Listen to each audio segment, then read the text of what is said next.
Assalamu alaikum students. Hope you are all fine and enjoying good health. I welcome all of you in pre-9th class, subject computer science. Today we are going to start our first unit, that is unit number 1, problem solving. Let me give you the short introduction. Problem solving is the process of solving complex problems. This unit introduces the methodologies to understand a problem and solve it in an effective manner. Students, in this unit you will be able to learn about problem solving steps, flowcharts, algorithm, test data, verification and validation, identification and correction of errors. Now students, open page number 2, topic 1.1, problem solving steps. In order to solve a problem, it is important to follow a systematic approach. In the following, we discuss different steps that we can follow to solve a problem systematically. Students, a systematic approach refers to an analysis method. It is a way to handle a complex system with a global point of view without focalizing on details. 1.1.1, defining a problem. A well-defined problem is one that does not contain ambiguities. All the conditions are clearly specified and it has a clear goal. It is easy to understand and solve. Students, ambiguities means a word or expression that can be understood in 2 or more possible ways. In this, all the conditions should be briefly explained and it has a clear goal. It should be easy to recognize and resolve. Given a problem statement, first we need to see whether the problem is defined well or not.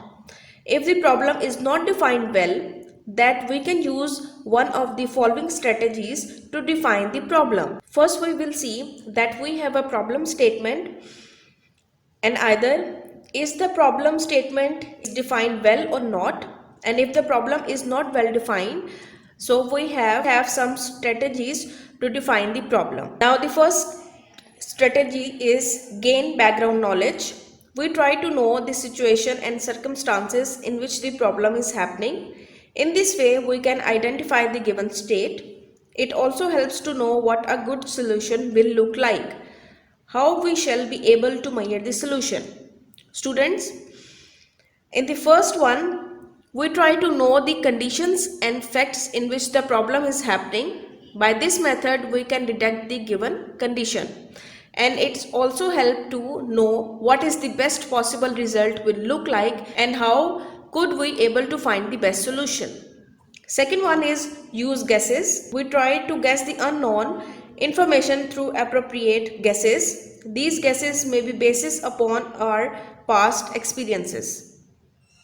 Students, in this point, we use guess to say that someone finds the correct answer to a problem or question without knowing that is correct, and these guesses might be built upon our past practices or experiences. Third one is draw a picture. If the problem is not well defined, we can draw a picture and fill the undefined information. Students, if the problem is not clear, then we are able to draw a picture and find the undefined statistics. In the figure 1.1 shows pictorial representation of a problem, and it is shown in the picture form. Do you know, Albert Einstein said, if I were given 1 hour to save the planet, I would spend 59 minutes defining the problem and 1 minute resolving it. Remember, pictures speak louder than words. So students, today we learned that how can we define a problem, understand the problem by using the different strategies, determine a plan of action, and think carefully about possible consequences of carrying out your plan of action. You have to learn the page number 2 of unit number 1. Take care of yourself, class. Allah Hafiz.